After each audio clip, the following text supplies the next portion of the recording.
Hey, everybody. My name is David Chuddick, and I am a certified financial planner with Parallel Financial. And today we're going to talk about what are stocks, what are bonds, and what are ETFs.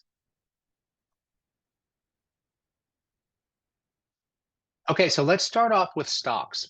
When you buy a stock, you're essentially buying a small piece of a company. If the company does well, the value of your stock can go up. But remember, if the company doesn't do well, the value of your stock could go down. Stocks are known for their potential high returns, but they come with higher risks. Some stocks are designed to pay dividends to their shareholders, which essentially is a return of profits to the owners of the companies, which are the shareholders. So let's take a look at an example. This is from CNBC and MSFT is Microsoft. So you can look at a couple things here. This is a 5-year graph of Microsoft. And you could see if you would have bought one share of Microsoft back in July of 2020, the price would have been a little bit higher than $150 per share. It would have gone up in 2022 to a little bit less than $350. So that's a great return. Then, as stocks tend to do, they go up and down. And it in this case, it dipped down to below $250, but now it's way up above $420. So this is an example of how a stock appreciated over time. And these ups and downs are what we call volatility. Now, Microsoft is a company that's done well over time. There are examples where stocks have gone down in value and the opposite could have occurred. Okay, bonds. So bonds are like loans. When you buy a bond, you are lending money to either the government or corporation. In return, they agree to pay you back the principal amount on a specific date plus interest over the life of the bond. Bonds are generally considered safer than stocks, but usually offer lower returns.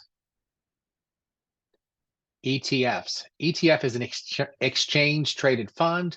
Think of an ETF as a basket of different stocks or bonds. They're traded on stock exchanges much like individual stocks. ETFs offer a way to invest in a broad segment of the market without having to buy each stock or each bond individually. So if you're a novice investor, you may not know exactly which individual stocks and bonds to buy. That makes ETFs maybe a wise choice for you. They're popular for their diversification and ease of trading.